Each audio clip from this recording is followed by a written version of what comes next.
And then it was like something that he would hold over my head. And every time I made him mad, I'm just going to go cheat on you. And it was something, it was like a thing that he would threaten me with, or he would throw in my face. And so it just became something that traumatized me. So cheating is like, makes me crazy. I can't deal with it. I just feel like it's so disrespectful. It's because also I'm cool. Like if you came to me and said, this ain't cutting it for me, like let's explore some options, I'd be open to listening and see what we can explore. Number one. Number two, if you're like, for whatever reason, I don't know, I'm just really attracted to this person, I want to try it out. Okay, holler at me when you're done. Like we'll see if I'm not done trying out whatever I'm trying out, but like leave. Do You not. can't do that. Why? It's not the same.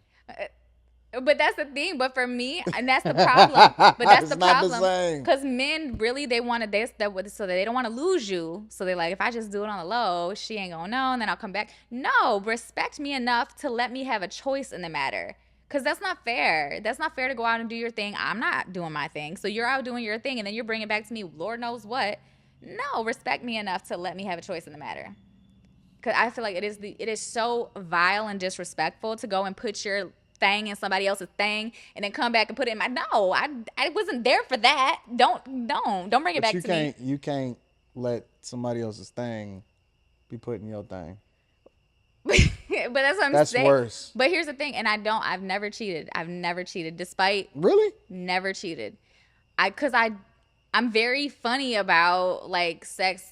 I just feel like I have to control the situation. So I and I'm very also I try to treat others how I want to be treated. So I don't cheat on you, don't cheat on me, which is another reason why I find it so disrespectful. But yeah, so I'm not gonna do that. But again, but if you come let me know, hey, there's this girl, I'm kind of attracted to her. I don't know what it is. I just kind of want to just spend some time with her, whatever.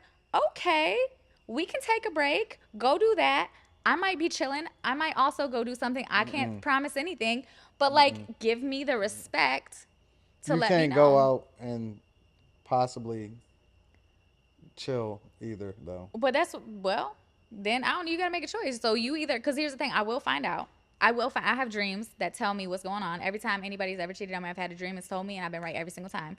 So You think that women's intuition is real? 1,000,000%, a million. I've never been wrong. Sometimes, a lot of times, y'all intuition be off though. Sometimes it's a little odd, but that doesn't mean that it's not working. It means that the woman needs to be more in tune with herself. If you're in tune with yourself and you understand what certain things are telling you and you understand how to read your intuition, you're good.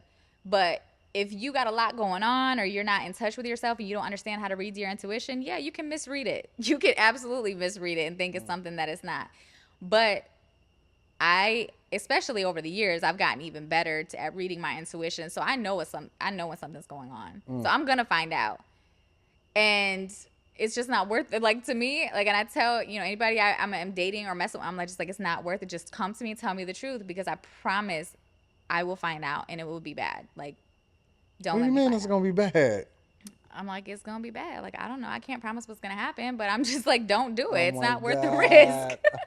What are some of your? Do you have any other deal breakers outside That's of the the main one. cheating? Obviously, like the obvious stuff. Like, don't put your hands on me. Don't put your hands on my kids. Also, you're not allowed to call me a bitch when we're fighting for any reason. You cannot call me the B word. I can't. That's another thing. First marriage, he called me out my name so much that it like traumatized me. So if you call me a bitch, it used to make me really crazy and psycho, and I would like. But now I'm just like, oh, bitch, peace. I'm out. I'm done. Under no circumstances, ain't no coming back from Nope. that. You do not call me a bitch. You better Your figure it deal, out. Write it down on a piece of paper and throw that shit away. Do whatever. You got to get it out, but don't get it out your to me. deal breakers are tough, Amber. They're tough. I Yes, feel like mine are so. you got some Again, tough deal I breakers. think those are the easiest deal breakers. Like, so easy. That's why I feel like when you say, like, okay, maybe some people look like, hey, dang, how you married 3 times? Because I feel like it's not that hard. Don't cheat on me and don't call me a bitch. Obviously, don't put your hands on me or the kids. I'm trying to think. Those are the main ones. Those are the main ones that I'm just like, absolutely not. Just be respectful to me, period. Just respect me. You might not like me all the time. You might not love me all the time, but you will respect me. All right, so wait, I'm gonna come back to that because this is good. This is absolutely phenomenal. But I want to come back to that. I want to get into the your perspective on real estate first. You're a real estate agent. Do you think that has the rates and everything that's been going up as far as the Fed raising rates and all of that, and the interest rates that people are now starting to pay, do you see the industry slowing down any? Do you see people making adjustments or anything like that? You know, I everyone who has made predictions on this has been wrong for the past year. Like Mm-hmm. everyone, every report that I've read, every prediction I've made, I'm like, yeah, 23, 24. I still think at the end of 23, started 24 into summer 2024 is going to be good for buying, or better at least for buying. Mm-hmm. But right now it's terrible. For It is buying. terrible for buyers and for people trying to lease. It's horrible. There's like an inventory shortage. There's not enough homes. The homes are overpriced. The rates are still high, Well, that's or that they great should for be. Sellers, yeah, good for and sellers. landlords. But now it's the issue too of like getting qualified buyers. People are getting, so there's a lot of people who are renting whose landlords are now deciding to sell their homes, and they're like, you got to be out in a month, you got to be out in 2 months. Mm. These renters are not qualified to buy. Where are they supposed to go? And now the rent has gone up everywhere, so they can't find somewhere to rent. I have several clients I'm working with right now that were leasing that are like, I don't know how, I'm not in a position to buy, but I need to get out of this place. There's nothing I can rent. It's really difficult. Yeah. It's sad, but the landlords, a lot of investors, then, and that's another thing too, especially in Detroit, the investors are taking up all the good properties. But They're people don't snatching really them know up. that. People don't really understand the market. Out of towners don't really understand what's going on in Detroit and Metro Detroit and the surrounding areas and so on and so forth.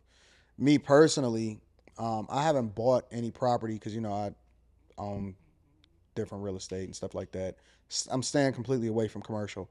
But now at this point, I've been buying land and building properties instead of buying them turnkey or anything like that, right? Mm-hmm. And obviously, all of my properties is in the surrounding areas, is West Bloomfield, White Lake, Waterford, all of those type of places, right?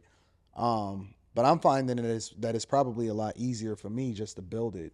Ever since the pandemic, has been easier. Now that lumber prices and stuff is going It's down, going down, yeah. it's been easier for me to build it versus just buying it turnkey. I think that the prices are still kind of out of whack. Yeah, well, even the investment properties that, just the regular Joe Schmo might have been able to buy years ago, where you find a property needs some work, but you can buy, you can flip it, Mm, or you can, even those, like the investors are snatching up everything. The turnkey properties are snatching up the properties that, are good they are. investment deals, and not leaving anything for the home buyer that's like, okay, I don't have a ton to work with, but I can buy this home. I can put a little bit of work into it over time, and I Yeah. can, live in it while I'm working on it. Those are getting bought out too. So like, it's not leaving a I lot of agree. option for the buyers. It's really sad. Like, it's really sad. There's a lot of people being displaced because of Yep. the way the market is. But I told people that this was gonna happen. Rita, I've been saying this for years. The main thing that I've been telling people is that there's going to be a big gap between the haves and the have-nots, Mm, and that the middle class was kind of going away.